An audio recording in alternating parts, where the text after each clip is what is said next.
to Issues with Cartoons, the show about comics and cartoons. My name is Kyle Windle. My name is Carl Lucas. And we're back with Avengers Earth's Mightiest Heroes Season 2, Episode 2, Alone Against AIM.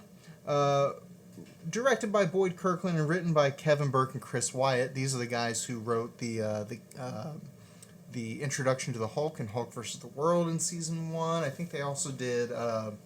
the Widow's Sting episode, like they've been in the show a few times. They've been around. Yeah, so they have a pretty good handle on things. But this is another sort of standalone episode. Yeah, it's not like the overall overarching story of the Avengers, and it kind of takes an aside, but I like it for that reason. Yeah, and I think Season 2 you're going to find, especially the further we get into it, it's going to be less and less serialized and more episodic. Because at some point... Jeff Loeb and the Man of Action team kind of commandeer production of the show and move it more towards episodic. Yeah, I think it was It's like a behind-the-scenes thing. Yeah, it was kind of as the Disney buyout was happening. They were trying to make the show appeal to younger audiences. Is that maybe why they changed the intro? Could be. Like quite a bit. Like they didn't, let the pop punk song play out all the way. Right. I've been looking at the credits to see if any of the Man of Action or if Jeff Loeb's name show up, and it hasn't yet. So I don't think we're quite at that point, but it could have come from higher up that they needed to start being more episodic. It's interesting how Jeff Loeb shows up here because he was one of the head writers at the Netflix arm. Well, yeah, I mean, he was the head of Marvel Television. Yeah, it's interesting. Time, so that included all this. Yeah, that included this cartoon, too. Yeah. So that history is interesting. So we can judge at the end of the show how we feel the change affects the show. Like, if it's to its detriment or if it improves it or if it's kind of negligible either way. But do you think things got pulled away from Chris Yost a little bit? I think Chris Yost, if he might not even be in the whole season. I think if he had his druthers, he would do serialized storytelling. Still, like with all the heavy continuity. If he could do whatever he wanted, he would keep doing what he was doing. Because he was building toward a lot of stuff, and I think he would probably have done more seed planting. But that being said, he's still involved at this point. Frank Parr is still an executive producer. I don't think that ever changes. I don't know if... Josh Fine is still involved. I did not check the credits for that, but he was like the head executive, the guy who kind of started the show. But anyway, this is interestingly one of the first kind of Iron Man centric episodes we've had on the show.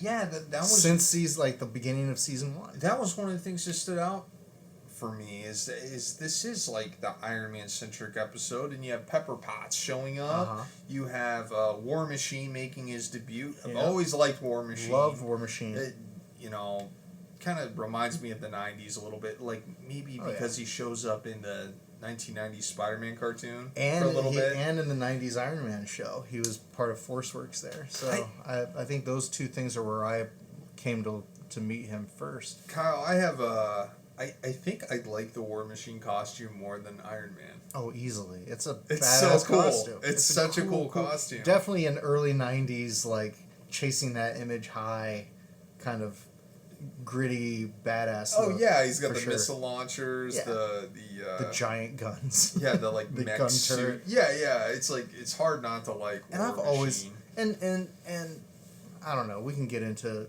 the history of James Rhodey Rhodes and his integration into the Iron Man mythos and how he's been Iron Man more than once and all that stuff. But I think as War Machine, he's his own distinct character, and I'm glad that we finally have him on the board. I did want to bring up, we complain about Tony on this show a lot. He's one of the weaker characters in the cast. I think he needs characters like Pepper and Rhodey to make him relatable and likable. He is more likable in this episode. Because the only people he cares about and respects are Pepper and Rhodey. And so he acts more human with them. He acts less sardonic and sarcastic with them. And I he's like Pepper Potts. Like, I'm glad we finally got her debut. And she is kind of modeled after the MCU version. For sure. Yeah, I'm happy to have her on board and part of this mythology of, you know, Earth's mightiest heroes. Not to jump near the end, but it was funny because the episode hinges on AIM infiltrating Stark Industries with the Technovore, which is a character who we actually had a cameo from in episode 1. Isn't it Jailbreak? Yeah, during all the during when they were looking at the vault and all the villains inside the vault. Really? That you far see back? it's episode 1. Wow, that's crazy. And actually, the Technovore, there's also a like a direct to DVD movie with Iron Man versus the Technovore. Maybe we'll watch that sometime. But I didn't realize it was such a big Iron Man. I didn't either. I had never heard of it until we started covering it for the show. But I only bring all that up because AIM is very central, and in the plot, they kidnap Pepper. So she's kind of a damsel in distress for most of the time. Mm-hmm. But they say no one's going to come to your rescue. And in the comics, when Pepper wears an Iron Man suit, she goes by the call sign Rescue. And so I was like, oh, are they like teasing Rescue? And I don't think the timeline matches up quite that well. I think that was me bringing all of my comic book baggage to it. That was one of the more surprising parts of Endgame for me. Because they teased it a little bit in Iron Man 3, where she had like part of one of Tony's suits on her arm and she shot one of the villains. Yeah. It was a cool shot. Yeah. And they kind of went all the way, I remember, in Endgame. Like, right, they gave her like the full costume, the full rescue full armor, and stuff. That was always super cool. I think that was a Matt Fraction, Salvador LaRocca contribution, if I'm remembering. Salvador LaRocca is underrated. Yeah, he's done a lot of X-Men books. He's a super talented. I first met him as an X-Men artist, but he did Claremont a lot in the late 2000s. Yeah, he did. Yeah, he did like the Fantastic Four run with Claremont, and he would do like these X-Men issues, like you say, or Extreme X-Men. He was on a lot of those covers. Yeah, for that, I think he did interiors too. That was before. That was back when he was like a Carlos Pacheco kind of clone. Probably. And before he kind of went way more photo referencey and digital. Some of the first comics I got like off the rack at Walden's Books were like those X-Men were fighting the Neo. Yeah. You know, and stuff. So like fairly familiar with Salvador LaRocca from those, you know what I mean? Like, this is becoming a different podcast, but I do want to just bring up, since we're on Salvador LaRocca, one of the first books I had as a kid that I read the covers off of, it was an X-Men Doctor Doom annual drawn by Salvador LaRocca. I don't know who wrote it. I'm assuming Claremont. But it was basically Doctor Doom using his time machine to follow the trajectory of Onslaught and like where Onslaught came from. And so you got to see the history of the X-Men through the eyes of Doctor Doom, drawn by Salvador LaRocca. I'm pretty sure I have that. I read the cover off of it. It did not have the cover for most of the time it was in my... A lot of my early comic books are like that. I read them so much to where I restapled them. Yeah. Like, I went, like, the covers would fall off and, like, they're taped together. They're just... I remember some of the Nightfall issues of Batman, like, I just reread them over and over and over. I did that with all my comics. Yeah, most of the comics really I had to buy new copies of, like, as an adult, because... Anyway. That's where they get you. Oh, yeah. When you start going to cons in your 20s, you're, like, trying to buy issues you already bought, but, like, in better shape. All the nostalgia bait. Yeah, exactly. So back to this episode. So, we mentioned the Technovore. We mentioned that we had never heard of the Technovore before kind of covering this show.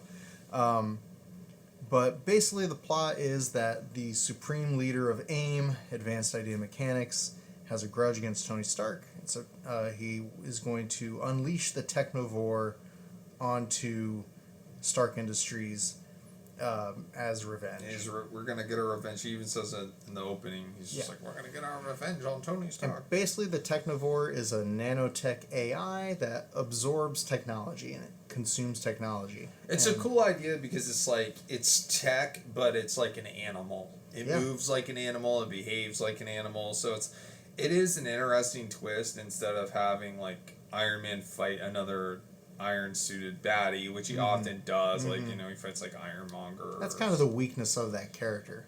Yeah, like, right. Same with like characters like the Flash have the same problem where like every villain they fight is a speedster unless it's one of the rogues. But with Iron Man they're all like in metal suits. But what about Mirror Master? It's one of the rogues. That's what I said. I love Mirror Master. Weather Wizard. We're Captain Cold. Now it's a Flash podcast. We'll do that next. But I'm not promising that. CW Flash? That would be fun. That's not a cartoon. Oh. We talked, I think, on text at some point. Or no, I think maybe when we were talking about the comic issue. But this episode did remind me of kind of like a sci-fi horror episode. Like we're kind of delving back into that again. Yeah. Which this show does periodically like dip into like trying to be kind of like Ridley Scott or trying to be like Alien or trying to be like The Thing or things like that. I think more Marvel properties should lean into the horror. I know we got like Immortal Hulk and we got like some people have described Todd McFarlane's work on Spider-Man as kind of like horror inspired. I was going to bring up Spider-Man. I think it works well. Well, because if you think about like we're so kind of desensitized to the name Spider-Man, but like on its face, Spider-Man is a horror name. Like it's a creepy character, and his main villain is a Halloween themed Green Goblin, and he fights different monsters and stuff like that all the time. And that's why like Sam Raimi was the perfect choice. Yes. To do this because you bring in the Evil Dead director and he did put like a horror spin on some of those origins, like Doc Ock's origin where he wakes up scene when he wakes up. And he kills all the doctors with his arms and stuff and like even Sandman was a little horrifying. Yeah, like body horror kind of stuff. Yeah, like he like the rays were hitting him and he dissolved.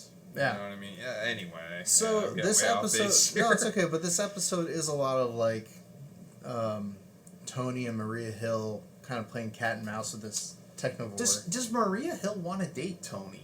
I think Tony wants to date Maria Hill. Yeah. I think they hook up once in the comics. I could be wrong. But it's, it's Tony Stark. He's usually trying to hook up. And she's still on her shtick from last time we saw her where she wants the Avengers to help me out here.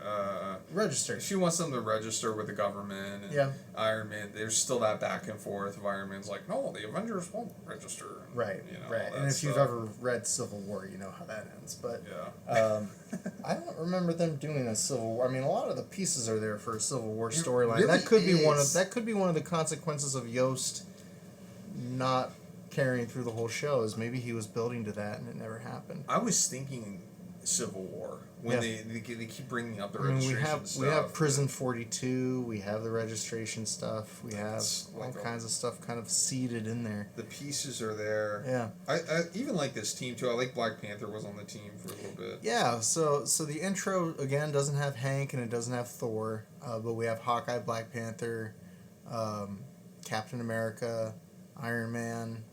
Did I say Wasp already? I think Hulk was in there too. But this episode mainly features Tony, Cap, and Black Panther. It doesn't really have anybody else. It's like introducing War Machine. And like we said earlier, like Rhodes shows up and he's like, oh, what's that suit of armor? And Rhodes he's like, I use that armor to protect Tony. Yeah. That's the only time I become War Machine. Which is a better origin than the comics. I mean, which we'll talk about more later. Yeah, I think we talked about reading the comic that had War Machine, but it was like a 6-issue thing. Iron Man 282. Yeah, it was the first cover with the War Machine armor. With the War Machine armor, but not the first time Rhodey is War Machine. You would have to wait 6 or 8 issues for that. But even either way, like we said, Rhodey has had a long history of wearing Iron Man armor and everything like that, so it was cool to see it here. Rhodes' first appearance is Iron Man 118 in 1979. And I had always thought, and I think we talked about this way back in episode 1, but I had always thought that Rhodey had been around from the beginning, because I would read like summaries of the history of Tony Stark, and Rhodey would be one of the people to help him break out of that prison camp. So I think they retconned it moving forward. But yeah, at the time, that was not the case. One of them was a good series was that Chuck Austin black and white War Machine. Didn't he draw that too? Series, yeah, he like wrote and drew it, and it was good. Was it good? It was like really good. I'm not a big Chuck Austin person, so I avoided it. But I'm glad to hear that you. It was a Marvel Max book. It was pre X-Men. It was like before his X-Men run. That's like kind of how they gave him X-Men. They were really, like, that was like War his Machine's like really good. He took over the Avengers after Jeff Johns left. So it was Kurt Busiek, then Jeff Johns, then Chuck Austin, and I was not a fan of his Avengers.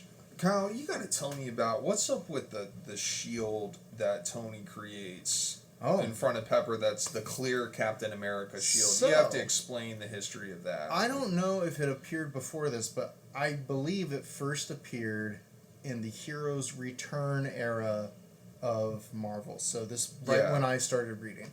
So in the Heroes Return Captain America, issue 2, Cap loses his shield while he's on a mission. Sure. Of course, it comes back later. But while it's missing, he uses his classic triangle shield for a handful of issues. Nice. Then that breaks, and so Tony makes this photon shield. It's made out of like energy, and I knew it was from the comics when it showed up. And this is like and it's come back a few times, but it first, to my knowledge, debuted in that era. That's a pretty cool use in this episode. Yeah. Well, it's cool because it's very malleable. Like he can throw it, but it can also change shape and size. Like he can make it bigger. He can make it into like a staff or an offensive weapon because it's basically just light changing shapes.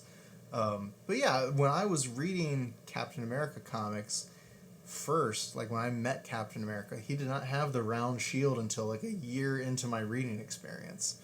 Which is kind of strange to think about. But yeah, I was tickled that showed up because of course the original shield was destroyed by Loki in last season's finale. So that was always kind of a dangling plot thread that we had to kind of resolve. And yeah, I'm glad you bring up the photon shield because Tony is seen working on it while he's at his board meeting and they're telling him that the company is tanking. Yeah. And he's too preoccupied with Avengers stuff. Yeah, he's too busy being a superhero. You get that conflict of like Tony the company man, the businessman versus Tony the Avenger, which is an interesting conflict.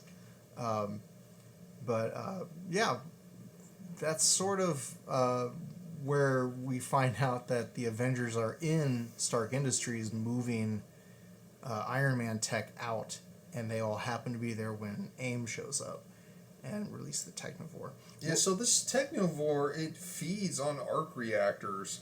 Yeah. So there's a lot of like where the Technovore jumps on War Machine and tries to eat his arc reactor, and it like tries to eat Tony's arc reactor. I was going to say, especially Tony's. It plays into the ending of how they defeat it. Right. What did you think of the Technovore design in the show? I thought it was a really cool place to take it. I like they made it all red. I like the color scheme. As opposed to like the comic, it kind of like switches shades a few times. Yeah, they don't have it's like a lot of Marvel stuff. They don't have the design yet. Right. But yeah, I thought it was a solid design. I thought, like I said, the idea of making it an animal is what makes it interesting. Yeah. I think and we'll talk about the comic in the second half. I like in the comic that absorbing tech changes and transforms the Technovore.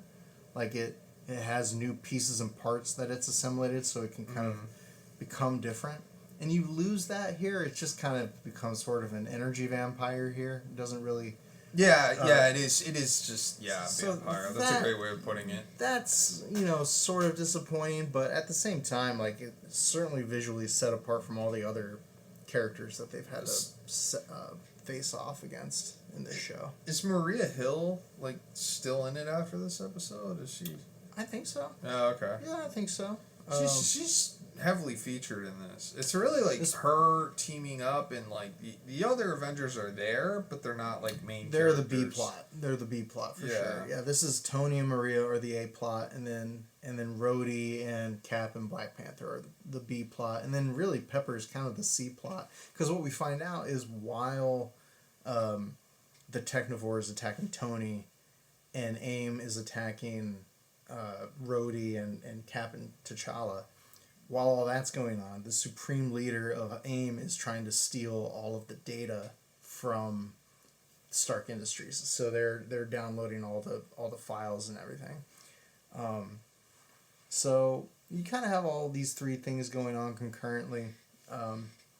But in the end, they've calibrated the Technivore to eat arc reactor energy. So he attacks Tony first, and Tony's winded.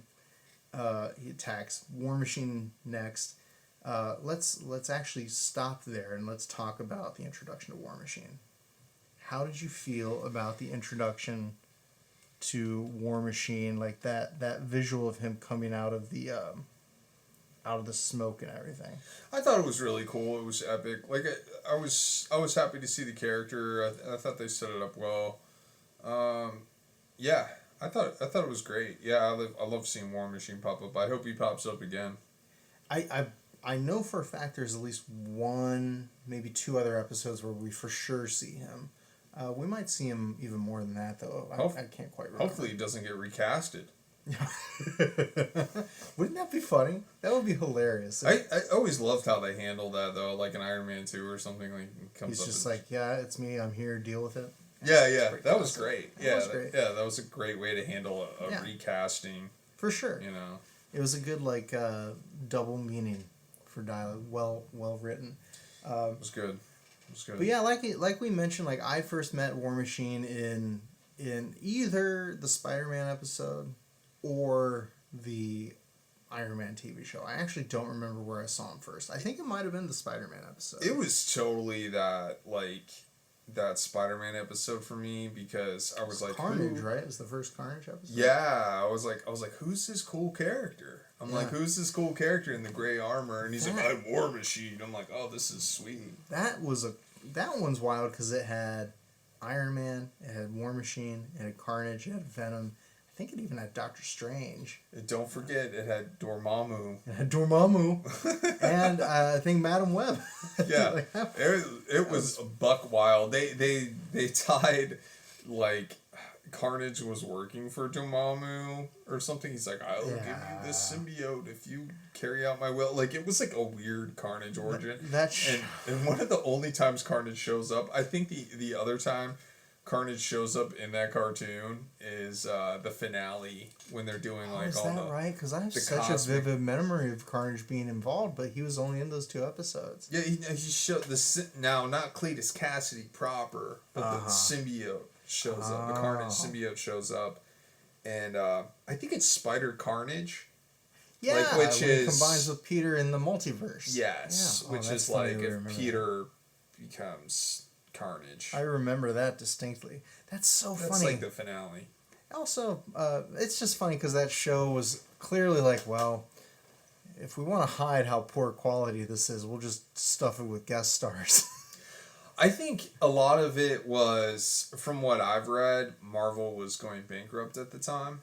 They were just trying to pump out. And so there was no oversight. And they didn't have to sign off on, it isn't like how it is now. Yeah. Where it's like, can we use this character? Yeah. Can we use this character? Yeah. I even watched a video, it was like of Rob Liefeld talking about how he had to sign off on Marvel to get Wolverine and New Mutants. That's crazy. Like, can you imagine? X-Men book. In the 90s. Yeah. In the 90s, like, he had to get approval for that. As if anyone was keeping track of the continuity of Wolverine in the 90s. Yeah, so the 94 Spider-Man cartoon had zero oversight on these guest stars. That's why the guest stars were so crazy. You had Punisher and Blade and, like, everybody showed up, except for Sandman. You know what I wanted to... This actually brings up a good point, because we totally skipped over the name drops that we get at the beginning of this episode. I don't remember that. Refresh me. So Maria is talking to Tony about registering the Avengers. Yes. And she says, we have more and more superheroes showing up every day. We have Spider-Man and the X-Men running around. Yeah, that's right. And the Fantastic Four. She mentions those three. So we've seen the Fantastic Four. We've had mention of mutants before, but not the X-Men specifically. The Mansion gets mentioned. Oh, have we? We definitely see Logan, obviously. We see Wolverine. Meet Captain America episode. Mm-hmm. And then Spider-Man, we've seen the Daily Bugle, but we've not seen Peter or seen Spider-Man specifically yet. So this is kind of the first hard mention of Spider-Man. That's cool. So it's so interesting that they are kind of dipping their toe into expanding the universe, but they just aren't quite committing yet. I love how this cartoon is a Marvel Universe cartoon though. And I honestly wasn't expecting that showing this. You kind of before we started this podcast, you were telling me about this cartoon, you were you're basically this is the Avengers cartoon. Because there's nothing else that's of this quality. Right. Or we start getting into where it's CGI and they start doing kind of that muted color palette and trying to make it look like the movies and everything. And before this we got those Ultimates movies. The Ultimate Avengers movies, and then before they weren't really 616 though. No, they were that's what I'm getting much at. more straight up Ultimates. And then before that we had the late 90s, kind of the last gasp of that 90s animated Marvel attempt was the Avengers United They Stand, or United We Stand. I watched a good chunk of the 90s Hulk cartoon. It's not bad. I think the one I watched the most that wasn't Spider-Man or X-Men was Fantastic Four. It was probably Fantastic Four, then Iron Man, then the Hulk. You were telling me that second season of Fantastic Four is way better than the first what's so funny? season. And the same with Iron Man. Iron Man is much better in the second season than the first season. Yeah, I gotta give those shows a chance. Despite Tony getting a mullet in the second season. But super mullet. Super mullet. Yeah, must just something in the water, I guess. All right, so back to our episode here. Yeah, so ultimately they decide that the best way to defeat the Technovore is to just draw it toward the arc reactor in the building and overload the arc reactor to basically kill it. Yeah, they're gonna blow it up. Yeah. So using the arc reactor as bait, and they're gonna just blow up the Technovore. So they say that, and then they do that. Yeah, they literally do. There's no real complications at all.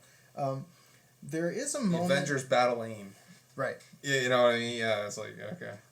There was a moment at the end that I wanted to get your thought on. So at the very at the very end, not the very end, but near the end, after AIM's been defeated and after the Technophore has been destroyed, they're all kind of convening outside of the mansion or outside of the tower. Trying to kind of debrief on everything, and Pepper realizes that she doesn't have the hard drive that has all of Stark's data on it. And then Captain America says, "Don't worry, I have it." And I bring that up because you'll probably remember who this Captain America is at this point in the show. This Cap is a Skrull. Right. Yeah, so they're setting up Secret Invasion. I'm expecting that information to not make it to Avengers Mansion. I'm expecting it to make it to the Skrulls. Yeah, this Cap that's been with us, that's sporting the Ultimate Cap costume, is not the original Captain. No. He's already a foot behind with wearing that costume. It's already got me feeling icky about him. So the fact that it's a Skrull almost kind of is a balm. It makes it a little more palatable for me. How close are we to Secret Invasion? Ooh, I don't remember specifically. We are going to be covering it in the first half of the season. Yeah, I was going to say, we're not far off from that. No, there's some good stuff to talk about with that. Yeah. But I've never read the comics. I haven't? Oh. I know what it is. Yeah. I know what it is. It kind of avoided all of the Spider-Man X-Men books, didn't it? It didn't really touch those corners. It mainly stuck around in Avengers books. The only Marvel comics I was devout, especially that would have been 2011? 2008. 2008.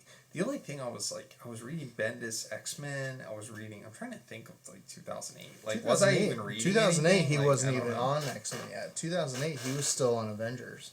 Yeah. So you probably were reading Ultimate Spider-Man, Ultimate X-Men, maybe. Yeah, 2008. Yeah, like X-Men, definitely the Ultimate stuff. X-Men would have been in like the Utopia era, I think, at that time. Oh man, forgot about that.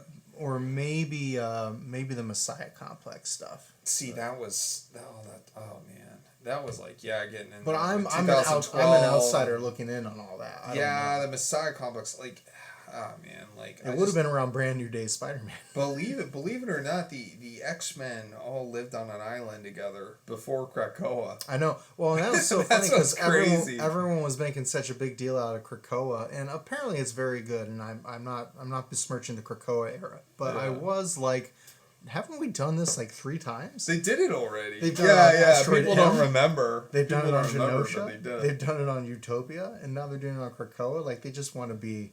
Anyway, it's fine. Comics are cyclical, and they're the illusion of change. Everything circles back. Yeah, nothing's new. So overall, I'd say for an Iron Man episode in a show where we have been historically very critical of Iron Man, I liked this episode. I like this episode. I think it's the best representation of Iron Man so this far. Felt more like Iron Man to me. It's better with Pepper, like we said, the Pepper being there and War Machine. You get more of the cast. I'm glad they fleshed that part of Tony out. It's surprising it took them into the 2nd season before they did that. It is kind of crazy. Have we had an Iron Man centric episode? I don't think we have. I don't think we have, and I think this was a breath of fresh air. Yeah, I agree. In a lot of ways. Is it one of my favorite episodes? No. Kyle, where would you rank this? In the middle to near the bottom, but not near the bottom. Like the lower half. It's in the lower half of episodes. But that's, frankly, just because I don't care about Iron Man. Yeah. I can't bring myself to care about Iron Man. But I'm glad that he got a good showing because he deserves it. And it's about time. Yeah. So, good on Kevin Burke and Chris Wyatt for writing a good script. It's solid. And, good for Boyd Kirkland, who I think Boyd Kirkland did some DCAU stuff, if I'm not mistaken. I think he did some Batman animated series stuff. That wouldn't surprise me. It seems like all these people that were like in these superhero shows, like all just kind of like bleed together, and they probably all knew each other. I think so. Honestly, yeah. Well, and like, who are you gonna get to do like really good superhero action? Probably the people who worked for Bruce Timm. That's probably not a bad idea. All right, well, we're gonna leave it there, and we're gonna take a break, and we're gonna come back, and we're gonna talk about the introduction of the Technovore in the comics after this.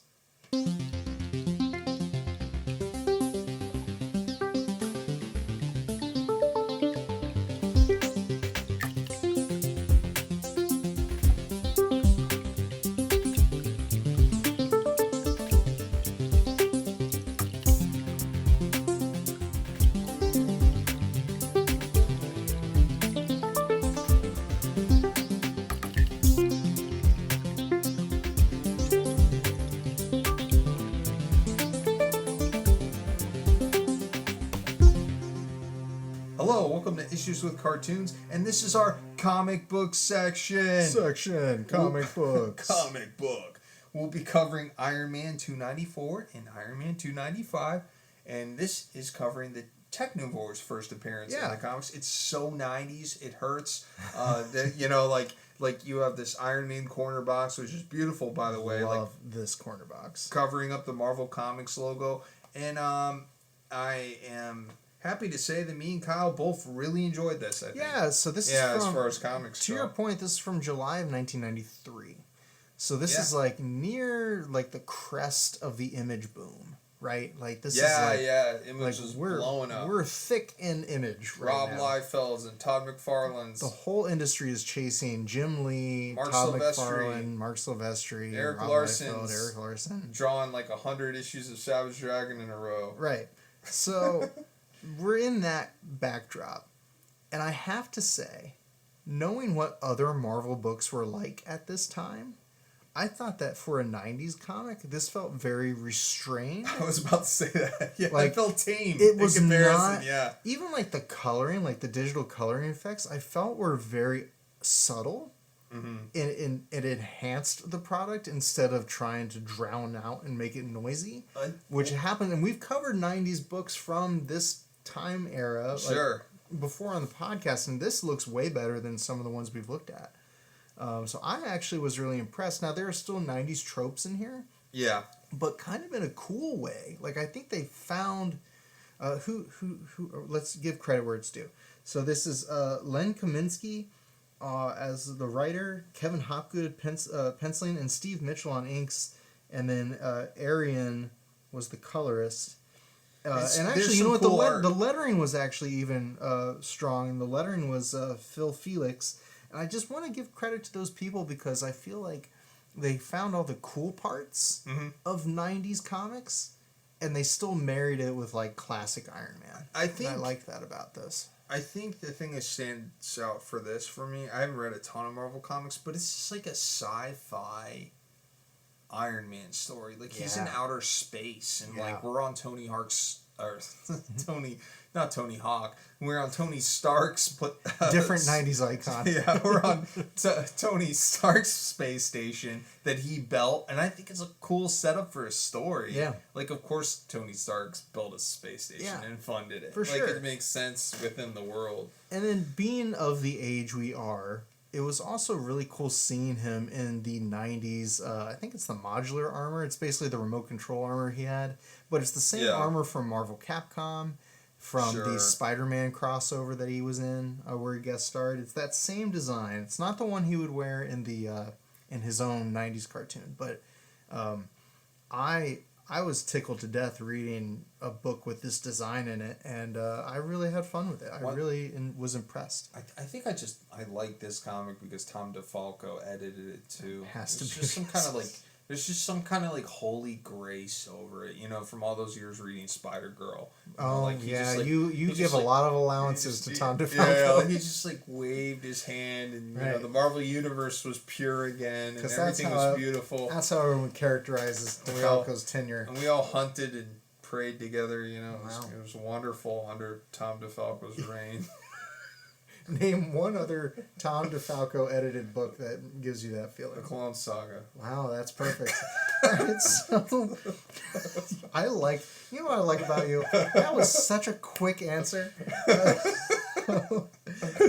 Okay, yeah. We're talking about Iron Man. This is Tony Stark. So there's some 90s babe in a workout video. Yeah, so he's trying to disassociate. So the context of Iron Man's continuity right now is that previously there was an assassination attempt. It's so crazy. That left him crippled. This is crazy. Yeah, left him crippled. He had faked his death, actually, and that's when War Machine kind of took over. But he had been crippled and was using like this remote control Iron Man suit at this point. So Tony's not even in the suit. He's controlling the suit like telepathically with this technology. So he's still like neurologically connected to it. So anytime it gets damaged or if something happens to it, it will affect him. Be a great setup for a RoboCop film. Oh yeah, it would be. Well, I mean, it's so interesting, like, because this is kind of before drone fighters were really a major part of the lexicon and everything. So, you know, it was forward thinking in that sense. But like, there's this kind of romance story with his physical therapist, Dr. Benning, is it? That sounds right. Yeah, and she's giving him a massage. She's trying to like work him back to health, like physically, from this assassination attempt. But meanwhile, Tony's like in his mind is Iron Man having wild cosmic adventures. Yeah, because this kind of time jumps a little bit because he's on his way to the space station. We find out later why. But I want to just pause and just note like the use of Zipatone. Yeah. And the use of the majority of this coloring is flat, but they do use some digital rendering on the armor, and I think they use just enough to not make it garish. I really mean when I say it's subtle. You're talking about like the opening splash page where he's got like that jetpack. And honestly, throughout the whole issue, like I love the cosmic spacescape, like that Kirby spacescape in the back of that double page spread. I do too. It's cool. It's very cool. And I don't know. I guess my expectations for this were very low. But mine were like. I was expecting to hate it. I just expected it to be like a 90s crap fest, but this was not that. I really liked it. Okay, so what about where this is like almost straight out of a Frank Miller comic, like where Iron Man's flying around space and he encounters the cosmic being called the Goddess. Oh my gosh! So this brings in more context. So this is occurring at the same time as the Infinity Crusade, which is part of the Infinity.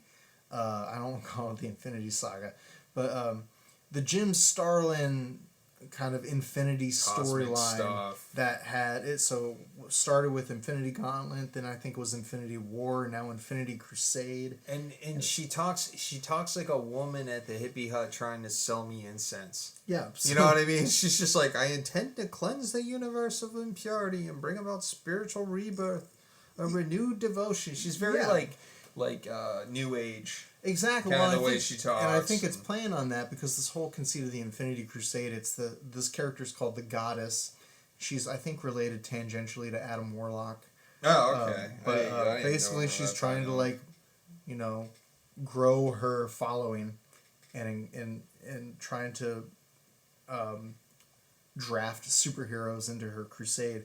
But to your point about Frank Miller, like that shot of her face where Iron Man's kind of flying in front of it. Yeah, that does look like a Frank Miller drawing. Playing with scale and stuff. Yeah, like the pencil lines, like the pen marks on her lips and her nose and everything. That I can see a Frank Miller connection there for sure. Yeah, and it's just kind of a wild character to show up in this.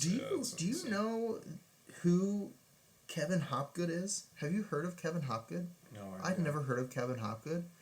I want to find out what other things he's worked on because I really enjoyed the art in this. Anyway, so he gets... like, it's well drawn. The whole thing is well drawn. He gets to the space station, and it cuts between him at the space station as Iron Man, and then him talking... This stuff. This is crazy. He's having a press conference with the media about the state of Stark Industries and his health and everything like that. Mm-hmm. And you come to find out he walks down the hallway with this member of his staff. They walk into a room... and they sit down next to Tony in a wheelchair with a headset. Yeah. And you find out that the Tony that was doing the press conference was a life model decoy that was being remote controlled by Tony from this office. I loved how ridiculous this all was. It was just like... it felt Silver Age, honestly. It didn't feel like a 90s moment. It felt like a Superman robot kind of scene. Yeah, so like Tony Stark's not physically anywhere right now. He's just paralyzed and he has all these like robots. So there's a life model decoy in the suit too, right? I don't know if it's a life model decoy or if it's just a remote robot. Control. Yeah, they don't really explain Regardless, that. He's not in the suit. Yeah. It's crazy. It is nuts. What an interesting status quo, and I don't know how long the status quo was like this, but I kind of like it as a device. It's kind of one-off story too. It was funny jumping into this, and it's just like, oh yeah, Iron Man's not even in the costume. And you know what? To Len Kaminsky's credit, I had no problem figuring out what was happening, like where we were in the status quo. Like they laid it all out. Oh yeah, very clearly. It's easy to just pick up and go. Right? I just love the use of like the ink spotting for the black parts, meshed with the zipatones, meshed with the color gradients that they use to highlight the armor. I just think Iron Man looks really good. Okay, so what do you think about this first shot of the Technovore? That's kind of like it's crazy. Not what I expected, especially after this episode. Now it looks more like the bounty hunter droid from Star Wars. Something I absolutely have to bring up within these first 2 pages is there are so many alien references here. Yes. It's like Aliens had just came out. You're talking about the 2 pages from this sequence. Yeah. So the suit that she fights the alien queen in at the end is like Iron Man's gauntlets. Yeah, he has these little attachments. And this is where I talk about him being toyetic and where they kind of incorporate that 90s extremism into appropriate ways into this book. But he has, like you say, these ratchet hands, these big wrench hands that look just like the claws from the forklift suit. Yeah, that Ripley wears at the end. Yeah. It's like, I thought that was great. But then the next page, the Technovore starts to look like a Xenomorph a little bit. Yeah, it like does. the Technomorph leans over. So like I wonder the influence of aliens on this comic. Has to be extreme. Because Yeah. Aliens came out when? When did Aliens come out? I think like a little bit probably before this. Probably right? before. It would have been like the mid 80s, right? But even so, it's like one of the biggest science fiction horror movies that was ever made. And this is clearly trying to be a horror science fiction. Okay, story. Aliens 1986. Okay, so good long bit before before this. this. Yeah. Good bit before, so definitely could have been Definitely an influence. Yeah. Even like down to like where you have like some Frank Millerisms, the TV monitors where they're reporting on what's happening, and then it gets cut off, and you it's all happening off panel. Everyone was doing that. That was like ever since Frank Miller did that. That was like in every Batman book. For sure. I can't even describe it. Like just every Batman comic. You know what's so interesting though? You and I for a different event, we reread God Loves Man Kills this year. Oh yeah, And they utilize media panels a lot in that book. So and that predated Dark Knight. Yeah, which by is like interesting. 3 or 4 years. And it had some like painted kind of coloring. It's gorgeous. So, it's interesting. I really liked the attachments on Iron Man. And I thought that was cool. And even beyond with like the wrench stuff, but like near the end of this issue, he gets that that cartoonishly large gun. And again, this is where I'm saying that was straight out of Marvel vs. Capcom. And like that giant gun. I wonder if this is the first time it uses it. But anyway, Cable had guns like this, right? True. And I just think they're using those 90s tropes and those 90s visuals in a way that's cool and without seeming kind of cringy, I think. I agree. They like suit the story because he is fighting. It suits Iron Man. Like it's perfect for Iron Man to have that kind of crazy stuff, especially a robot armor Iron Man. The Technovore is like much like the cartoon, where like the AIM, I want to say agents or the AIM, scientists. Yeah, scientists. Like it's kind of like a secret super weapon. Yeah, it's almost like this thing they can't control. And in this comic, it's like even more dangerous. I feel like it dies and it comes back. I agree. And it comes back stronger. So Iron Man has to kill this thing over and over. So a lot of it escalates. He starts with those gauntlets, and then it goes to the giant gun, and he kills it again, and then it makes copies of itself, and it's kind of scary. Escalating horror of this thing that can't be stopped. And this goes to my point I made in the first half of the show, where like I like the design they used in the cartoon.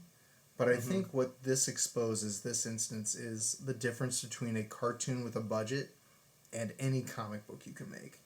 Because they couldn't redesign the Technovore to change every time it incorporated new technology. But in this one, there's like a dozen different designs of the Technovore in these 2 issues. Yeah, it's cool. It's very cool. It keeps evolving and stuff. It's interesting. But by the last page, by that last splash page, it does highly resemble what we see in the cartoon. Maybe a little more spider-like here than it was in that final splash. Yeah. But yeah, I really love I like the art a lot. Like the art. The different perspective on the cannon that Iron Man's holding is really cool. And you know what? Let's say this too. 1993, everyone's chasing Image, and we talk a lot about Image from like Image aesthetic from like a character design perspective, but like from a storytelling perspective, when you couldn't read and follow half the pages that were coming out. What do you mean? Those books came out on time like clockwork. What are you talking about, Kyle? I'm talking about how like this follows the Scott McCloud Z pattern perfectly. Oh, like these flow? I had no problem reading any page in these 2 issues. Like I knew exactly what I was reading, and I know that's a silly thing to compliment. It's unheard of. But for 1993, that was a rarity. So really, good on them. I'm really impressed. For a Marvel comic, I think DC was a little bit better about it. Yeah, but they weren't. Yeah, you're right. They were. DC always has better art. Oh, hot take. Quick, page 290 or issue 295. I like how it says an Infinity Crusade crossover in the corner of this cover. And they're really pushing that. They really want somebody to buy that. The goddess shows up for one page. Like, if you were trying to read this for the Infinity Crusade, you had to be disappointed. Like fluorescent Iron Man on the cover. It's I cool. was gonna bring up that green hold color on that stark black and white image of the Technovore. Yeah, that works and that hot pink display bubble. Like, I really like the lettering on that, and it's very 90s. Like, it's multiple fonts. Yeah, and it's multiple colors. But honestly, it works well. It works. It holds up better than other stuff. I think it's an example of what I've been kind of saying is like they take all these 90s aesthetics, but they do it subtly enough to where it's not impossible to read. Yeah, it's good. Like I said, I was pleasantly surprised by these. Too. Like, I wasn't expecting to enjoy reading these, but they're interesting, and the art's really good. Yeah. So this is mostly just the fight between Iron Man and this like boss level Technovore. One thing that's notable from like the issue before this to 295 is that the Technovore's gotten larger. Yes. The Technovore is like huge now. It's kind of its final evolution phase. Like if it's a Pokemon, it's like a actually that's a great analogy. Yeah. I say that, but then it turns into like a spaceship halfway through the book. So I guess I can't even say that. But I love the fake out they did where like you think Tony Stark blew it up, like he blows like up the Alien. space station with it. Yeah. Yeah. And then it still manages to reform itself after he blows up the space station. And you get some pretty gnarly art here, dude. Towards the climax of this fight. I was gonna say that. Yeah, that's exactly. You and I are thinking of the same thing. So it was the 2-page spread where page 14. Yep, Iron Man has planned how he's going to defeat the Technovore. He's going to let the Technovore assimilate Iron Man, and he's going to time the Iron Man armor to self-destruct as it's being assimilated, and he has to time it just right, or since he's got that neurological link, he could die.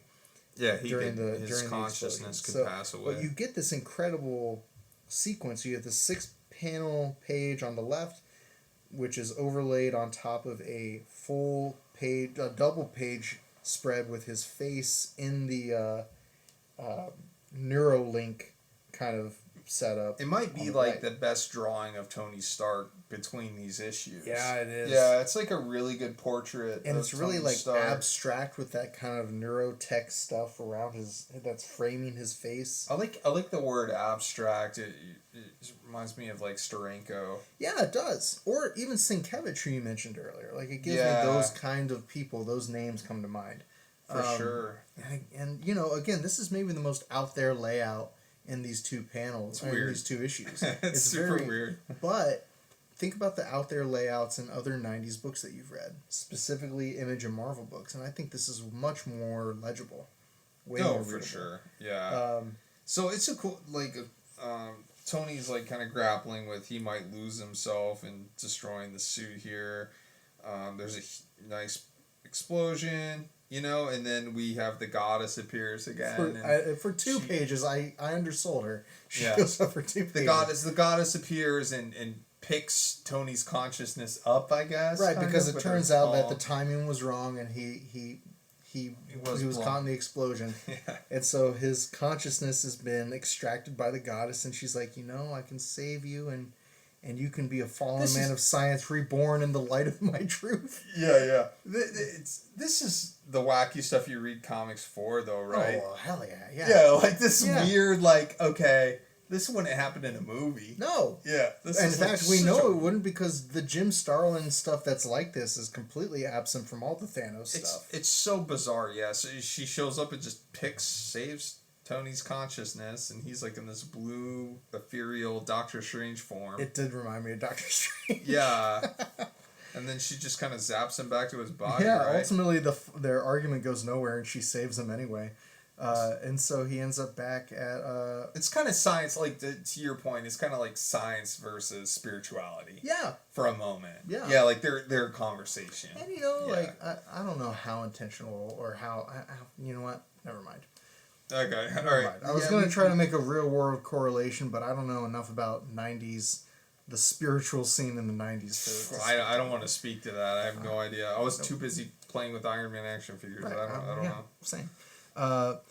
This is the scene where he kind of starts flirting with his physical therapist, and they kind of have a moment that's interrupted by the corporate people. Oh, jeez. And you're left corporate with decisions are ruining everything. you get this moment where you find out that while Stark was incapacitated from his assassination attempt, the Stain International had, I guess, co-opted some of Stark Industries, and they were starting to offload some of their assets, including nuclear materials, and they sold those nuclear materials to AIM. Yeah, so AIM has nuclear weapons. And then you cut to Siberia, Carl. And you get a little tease of a very famous X-Men villain, Omega Red. Oh, man, a character famous for his involvement in nuclear storylines. Yeah, he was first drawn by Jim Lee. Oh, how about that? Well, yeah, and this probably would have been around the time of like him showing up on the X-Men cartoon.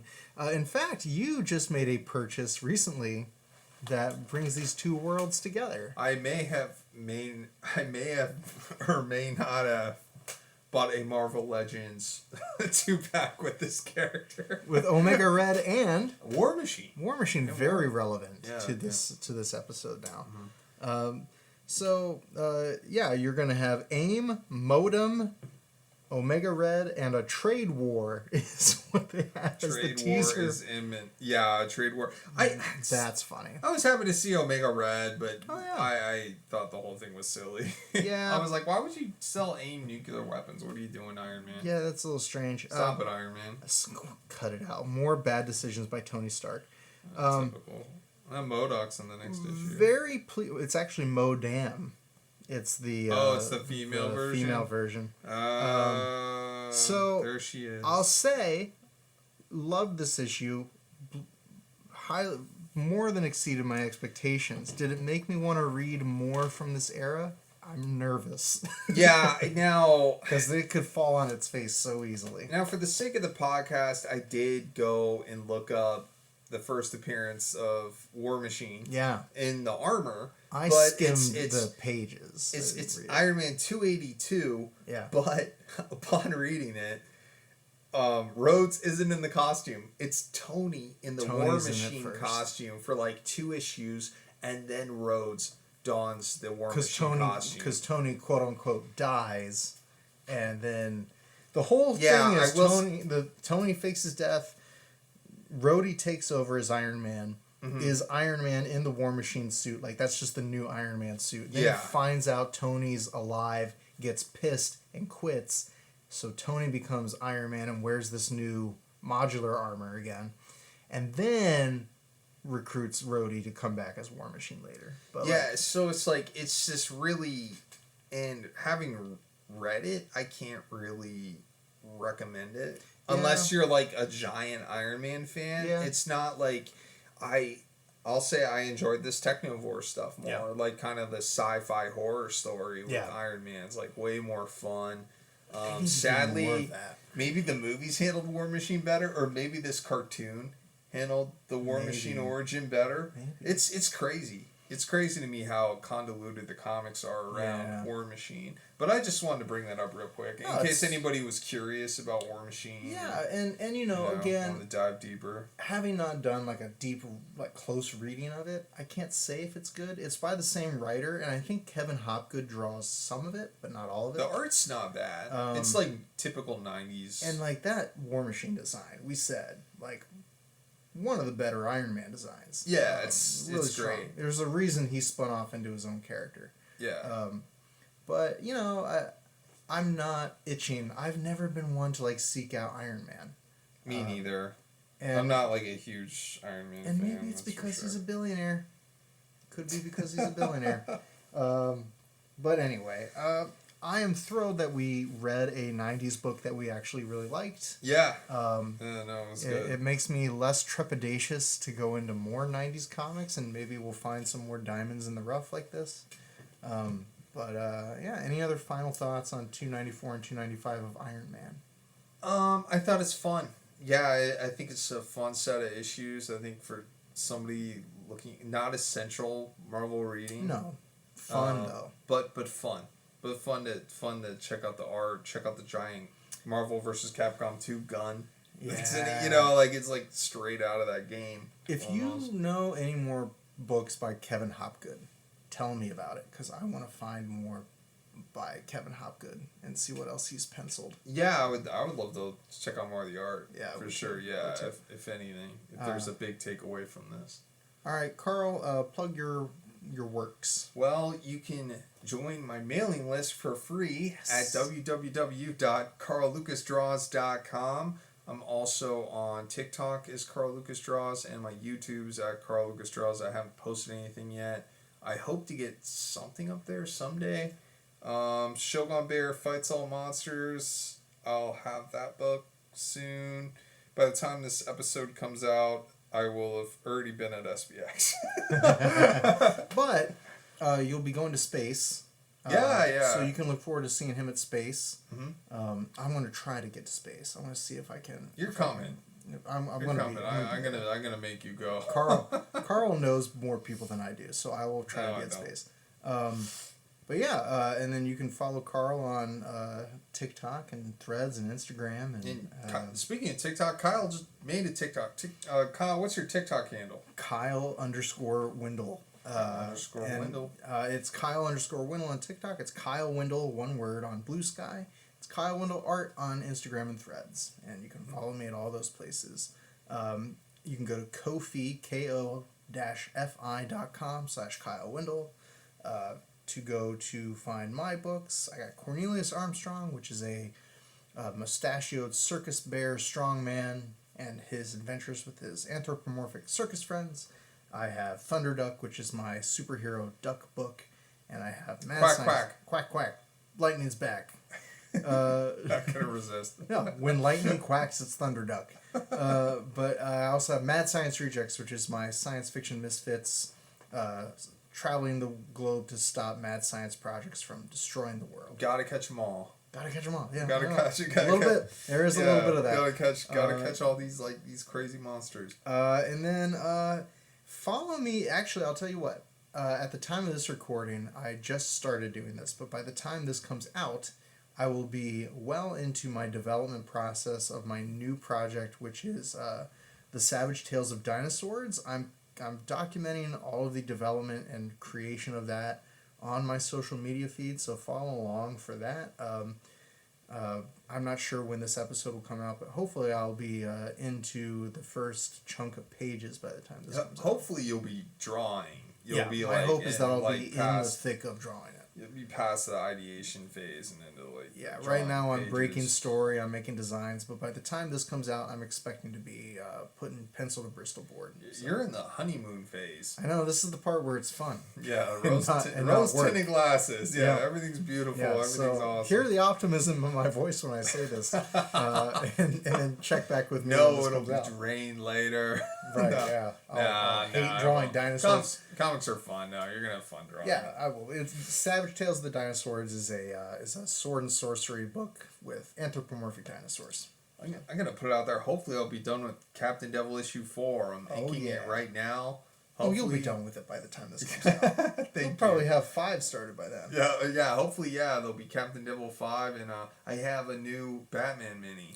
Ooh, that's good. coming out. So if you like the Cape Crusader, hit me up. I'll have a Batman comic. Did you already plug Fights All Monsters? I did. Okay. I did plug Fights All So Monsters. that will be available at his website, carllucasdraws.com. I think by the time this comes out, it will be. Yeah, I think so. It'll be available by then. Yeah. Anyway. Issues with Cartoons, Bluesky, Threads, Instagram, TikTok, We're on all YouTube, Spotify. If you do one thing, you're on Spotify listening to this, give it a 5-star rating and follow us. Yeah. And then please, if you want the algorithm gods, go the extra mile and comment something. Say something about... That's like gold star. That's like an Excelsior award. I'll read your comment on the podcast. Say whatever you want. And then on one of our shop talks, I'll read it. Doesn't matter what you say, I'll read it. Yeah, talk about how I said DC's art is better than Marvel's. Oh, yeah. Yeah. Contact at IssuesWithCartoons.com. Attention to Carl for all of your complaints about that particular statement. Yes. But until next time, more issues to come. Stay tuned!